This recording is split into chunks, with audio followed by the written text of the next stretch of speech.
జిల్లా సమగ్ర వ్యవసాయ కార్యాచరణ ప్రణాళిక రైతు సంక్షేమానికి దోహదపడాలని జిల్లా కలెక్టర్ తమీం అన్సారియా అన్నారు. రైతన్న మీకోసం కార్యక్రమంలో భాగంగా వ్యవసాయ అనుబంధ రంగాల జిల్లా స్థాయి సదస్సు గుంటూరు జిల్లా కలెక్టరేట్ ప్రాంగణంలోని ఎస్ఆర్ శంకరన్ సమావేశ మందిరంలో శుక్రవారం జరిగింది.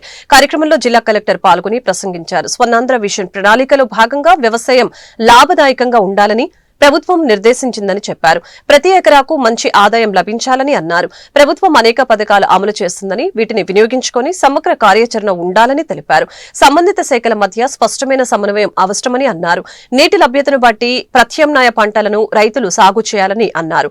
ఆధునిక పరిజ్ఞానం కూడా వ్యవసాయ రంగ అభివృద్ధికి ఉపయోగించుకోవాలని అన్నారు. ఈ సదస్సులో వ్యవసాయ శాఖ జాయింట్ డైరెక్టర్ ఎం పద్మావతి, వ్యవసాయ ముఖ్య శాస్త్రవేత్త డాక్టర్ సివి రమణ, పశు సంవర్ధక శాఖ సంయుక్త సంచాలకులు కేవీవి సత్యనారాయణ, ఉద్యాన శాఖ ఉప సంచాలకులు రవీంద్రబాబు, జిల్లా మత్స్యశాఖ అధికారి పిఎన్ కిరణ్ కుమార్, శాస్త్రవేత్తలు చంద్రమోహన్ రెడ్డి, శైలజ, జల వనరుల శాఖ పర్యవేక్షక ఇంజనీర్ వెంకటరత్నం తదితరులు పాల్గొన్నారు.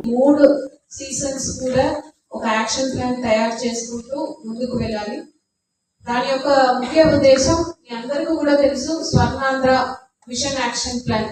సో దాంట్లో అగ్రికల్చర్ ని ఒక ప్రాఫిటబుల్ ఎంటర్ప్రైజ్ గా మనము చేంజ్ చేయాలి. ఫార్మర్స్ కు ఇప్పటిదాకా ఫోకస్ చేసినది ఒక ఏకరాకు ఎంత ప్రొడక్టివిటీ ఎంత అని ఫోకస్ చేసేవాళ్ళం. ఇప్పుడు ఒక ఏకరాకు what is the profitability. So రైతు దగ్గర ఉన్న ఆ ల్యాండ్ నుంచి ఎంత ప్రాఫిట్ వారికి వస్తుంది, దాన్ని పెంచాలి. రైతులకు వారి యొక్క వెల్ఫేర్ మీద చాలా ఎక్కువ గవర్నమెంట్ నుంచి ఫోకస్ పెట్టడం జరుగుతున్నది. సో అందుకే ఇప్పుడు మనకు there are different programmes government నుంచి అమలు చేయడం జరుగుతున్నది. సో దాంట్లో ఇంకా మనము ఎలా దాంట్ని ఎఫెక్టివ్ గా ఇంప్రూవ్ ఫిషరీస్, ఇవి other related departments, even marketing, irrigations, ఇవి అన్ని కూడా ఒక డిపార్ట్మెంట్ ఇంకొక డిపార్ట్మెంట్ నుంచి రిలేటెడ్ డిపార్ట్మెంట్స్ అన్నమాట.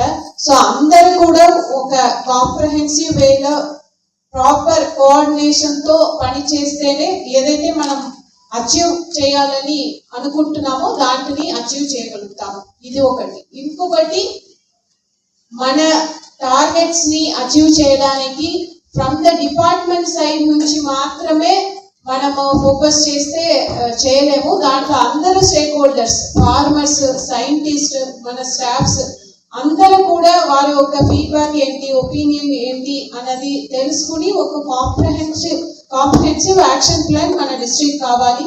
సో ఆల్రెడీ ఆర్ఎస్కే లెవెల్లో డిసెంబర్ 3వ తారీఖున ఏర్పాటు చేయడం జరిగింది. సో ఒక్క వర్క్ షాప్ మనం డిస్ట్రిక్ట్ లెవెల్లో కూడా పెట్టి రైతుల ఒక ఫీడ్బ్యాక్ ని మీరు జనరల్ పాయింట్ చెప్తున్నారు. So inter cropping